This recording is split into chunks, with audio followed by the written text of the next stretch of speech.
வணக்கம் என் இளைய தலைமுறையே, மாறுவோம் மாற்றுவோம். இன்று செய்தி ஊடகங்களிலும் சமூக வலைத்தளங்களிலும் காண கிடைத்த அந்த சோகமான காட்சி, தனது சகோதரனை இழந்து மனமுடைந்து அழுது வாடும் அந்த இளைஞனின் காட்சி. சேர்ந்து வேலை பார்த்த தங்களது நண்பன் இறந்த உடலாக கிடப்பதை பார்த்து கதறியலும் அந்த ஒட்டுமொத்த பாதுகாப்பு அதிகாரிகளின் அழுகை, இவையே இன்று எமது மனதை உலுக்கிக் கொண்டிருக்கிறது. நாம் இன்றைய காணொளியில் பார்க்க இருப்பது இலங்கை சிறைச்சாலையில் இடம்பெற்ற கலவரத்தை பற்றி. காணொளிக்குள் செல்லலாம், வீடியோவை ஸ்கிப் பண்ணாம பாருங்க.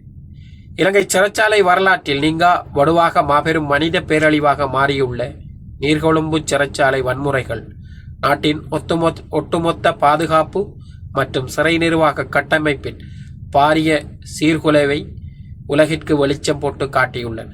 அண்மையில் நீர்கொழும்பு சிறைச்சாலையில் கைதிகளுக்கு இடையே ஆரம்பித்து பின்னர் பாரிய ஆயுத கலவரமாக வெடித்து இந்த துரதிர்ஷ்டவசமான சம்பவத்தில் கைதிகள் மற்றும் சிறைச்சாலை அதிகாரிகள் உட்பட 27 பேர் உயிரிழந்துள்ளதோடு 100க்கும் மேற்பட்டோர் படுகாயமடைந்து மருத்துவமனைகளில் அனுமதிக்கப்பட்டுள்ளனர்.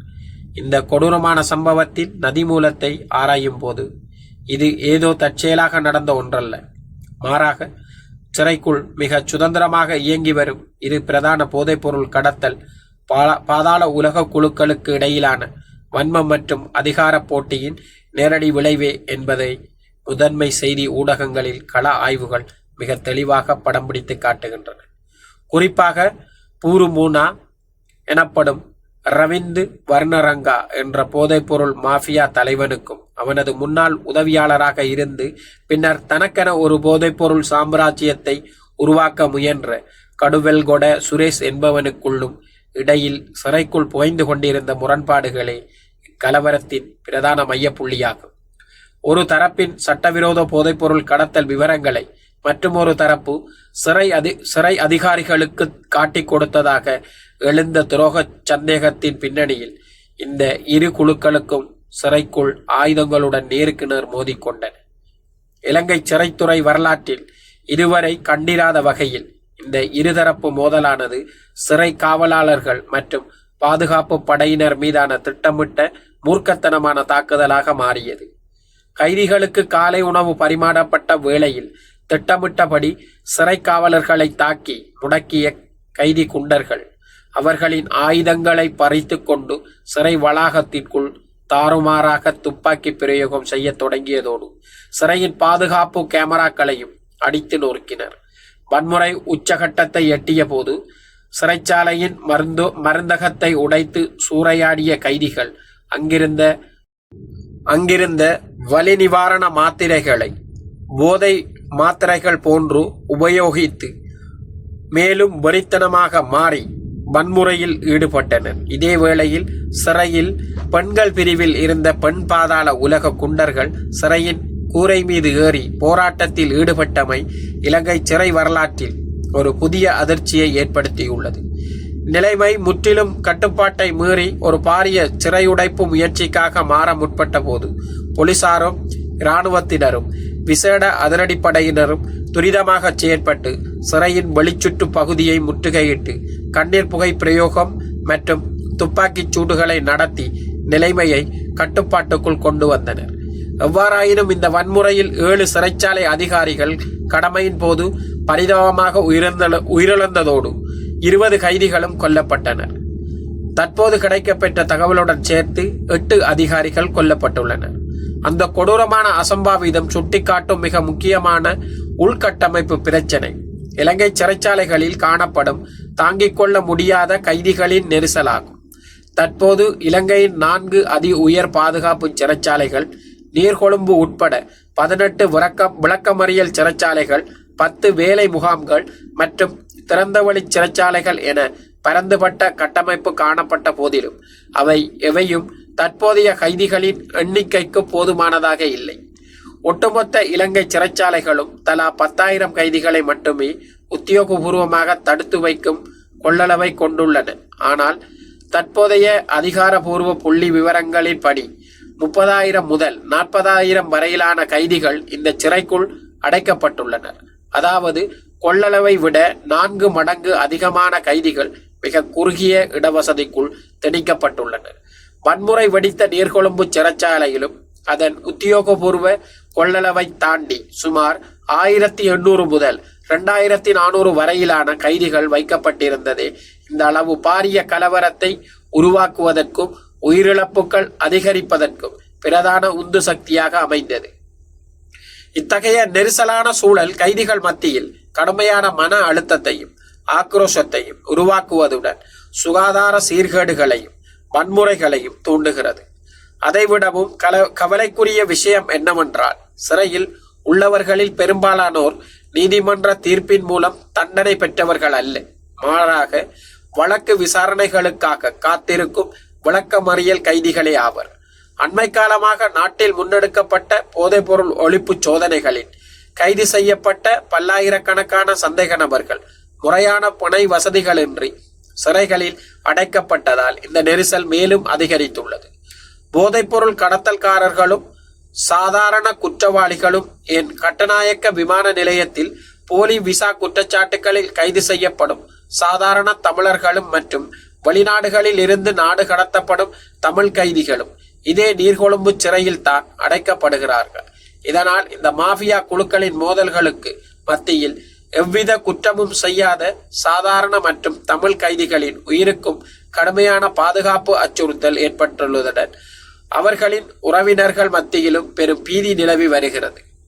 இலங்கையின் சிறைச்சாலை நிர்வாகம் முறைமையானது இன்னும் பிரிட்டிஷ் காலனி ஆட்சி காலத்தின் காலாவதியான சட்டங்களின் அடிப்படையிலேயே இயங்கிக் கொண்டிருப்பது மற்றும் ஒரு துரதிர்ஷ்டவசமான உண்மையாகும். இலங்கையின் சிறைச்சாலை கட்டமைப்பு மற்றும் கைதிகளின் உரிமைகளை ஒழுங்குபடுத்தும் முதன்மை சட்டம் 1877 ஆண்டின் 16ஆம் இலக்க சிறைச்சாலைகள் கட்டளை சட்டமாகும். கிட்டத்தட்ட 149 ஆண்டுகளுக்கும் பழமையான இந்த சட்டம் தற்கால மனித உரிமை தரங்களுக்கும் நவீன குற்றவியல் மறுவாழ்வு கோட்பாடுகளுக்கும் முற்றிலும் முரணானதாக கருதப்படுகிறது. இந்த சட்டத்தின் கீழ் கைதிகள் மனிதநேயத்துடன் நடத்தப்படுவதை விட அவர்களை கட்டுப்படுத்துவதற்கே அதிக முக்கியத்துவம் வழங்கப்படுகிறது. இந்த சட்டத்தின் பலவீனங்களை பயன்படுத்தி சில ஊழல்மிக்க சிறை அதிகாரிகளின் துணையோடு பாதாள உலக குழுக்கள் சிறைக்குள் சொகுசு வசதிகள், கை தொலைபேசிகள் மற்றும் வெளியுலக தொடர்புகளை பெற்று சிறையை தங்களின் போதைப்பொருள் சாம்ராஜ்யத்தின் தலைமையகமாக மாற்றியுள்ளனர்.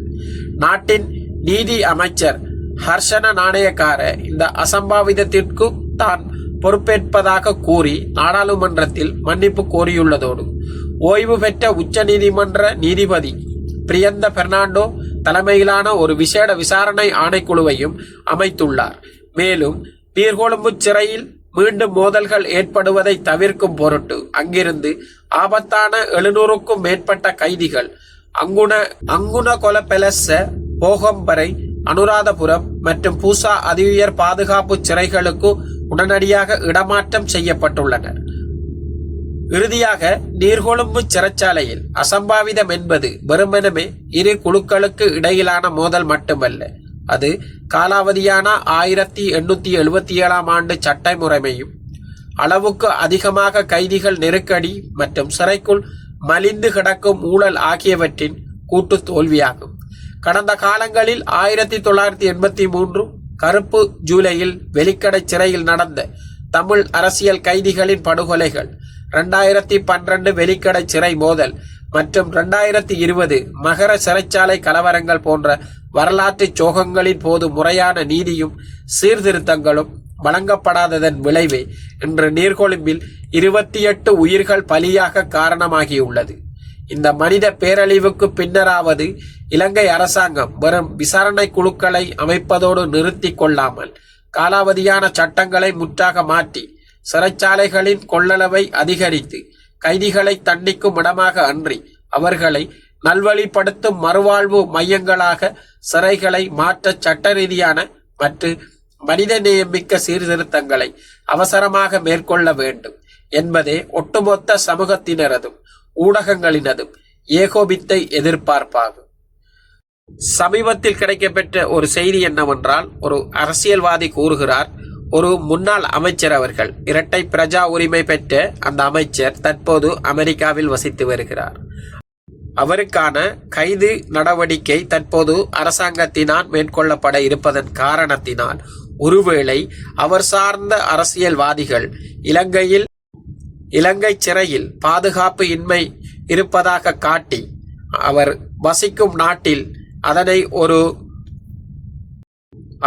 ஒரு தனக்கு சார்பான செய்தியாக மாற்றி அங்கிருந்து நாடு கடத்தப்படுவதை தடுப்பதற்காக ஒருவேளை அவரால் இடம்பெற்ற ஒரு சதி என்றும் அவர் கூறியுள்ளார்.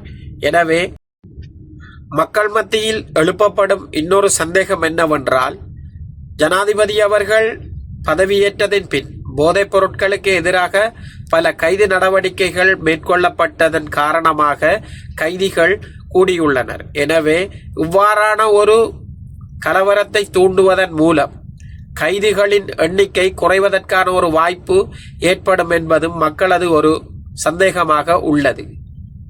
சந்தேகங்கள் பல எழுப்பப்படலாம், ஆனால் விசாரணைகளின் பின் நீதி நிலைநாட்டப்படும் என்பதே மக்களின் ஏகோபித்த எதிர்பார்ப்பாக உள்ளது. இதுபோன்ற சுவாரஸ்யமான செய்திகளை பார்ப்பதற்கு எனது சேனலை சப்ஸ்கிரைப் செய்யுங்கள். லைக் செய்து கமெண்ட் பண்ணுங்க. இந்த செய்தி உங்களுக்கு பிடித்திருந்தா உங்களது நண்பர்களுக்கு ஷேர் பண்ணுங்க. மீண்டும் இன்னொரு செய்தியுடன் சந்திக்கும் வரை நன்றி, வணக்கம்.